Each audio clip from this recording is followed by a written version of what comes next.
या शाळेचा शाळा पूर्वतयारी मेळावा आज दिनांक 18/4/24 रोजी गुरुवारी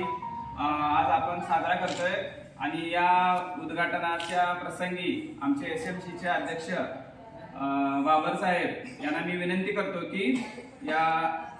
रिबिनचं फीत कापून त्यांनी याचं उद्घाटन करावं।